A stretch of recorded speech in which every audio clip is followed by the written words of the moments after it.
ये कहानी मैनुअल नाम के लड़के की है, जिसे अपने माता पिता के तलाक की वजह से अपने एक रिश्तेदारों के साथ रहना पड़ता है। मैनुअल 3 महीने के लिए स्पेन के दूसरे शहर में अपने चाचा हुवान के घर रहने के लिए आया था, मगर उसे स्टेशन पर काफी टाइम इंतजार करना पड़ता है।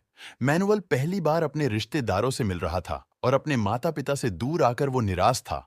पर उसका अपने घर से दूर रहना जरूरी था, क्योंकि उसके माता पिता एक दूसरे को तलाक देने वाले थे। मैनुअल जब हुआन के घर पहुंचा तो उसे पता चला कि उसके 3 चाचा है, जो कि ये तीनों बड़े ही पेलहरबाज आदमी हैं।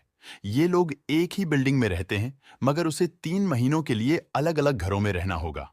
पहले मैनुअल हुआन के घर में रहने वाला है। अगले ही दिन अपने दुकान में ले गया, जहां सिर्फ लवंडियां ही काम करती है, और वो अपने चाचा को औरतों के साथ फ्लर्ट करते हुए देखता है। मैनुअल उससे काम सीख रहा था, पर तभी वहां उसकी बेटी फुना सांता आ जाती है, जिसे देखते ही मैनुअल उसे पसंद करने लगता है। मैनुअल हुवान और फुनासांटा के साथ वक्त बिताकर बहुत खुश था, और एक दिन हुवान उन दोनों को शहर से दूर घुमाने लेके जाता है, जहां शांति के माहौल में हुवान उन दोनों को पेंटिंग सिखाने लगा। हुवान ने मैनुअल को कुदरत की खूबसूरती के बारे में बताता है, और उस खूबसूरती को तस्वीर में उतारने की कोशिश करने लगे। कुछ देर बाद वहां एक आदमी आया, जिसे देखकर मैनुअल और फुनासांटा डरने लगते हैं।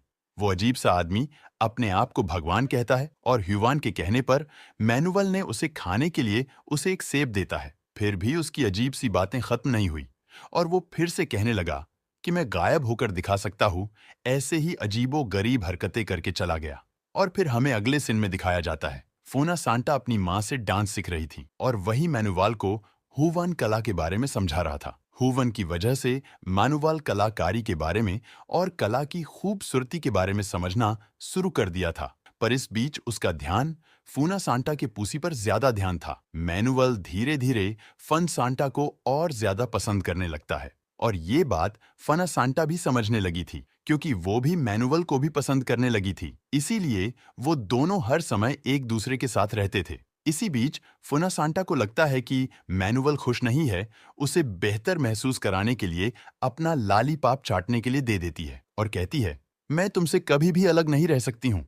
उस दिन मैनुअल को एक राज की बात बताती है, जिसे वह जानकर हैरान हो गया। फुना सांटा ने बताया कि उनके चाचा फार्लैंडो असल में गेय है। ये बात कोई नहीं जानता। हुवन के घर रहने के बाद अगले महीने मैनुअल फार्लैंडो के साथ रहने लगा, और उनकी बेकरी का काम समझने लगा। ह्यूवन की तरह फार्लैंडो एक कलाकार है और जाइलो बजाया करता है। जाइलोफोन बजाते देख मैनुअल को म्यूजिक का जादू सवार हो जाता है। फारालैंडो ने बताया कि जीनियस बनने के लिए कुछ सालों तक मेहनत करनी पड़ती है। अगर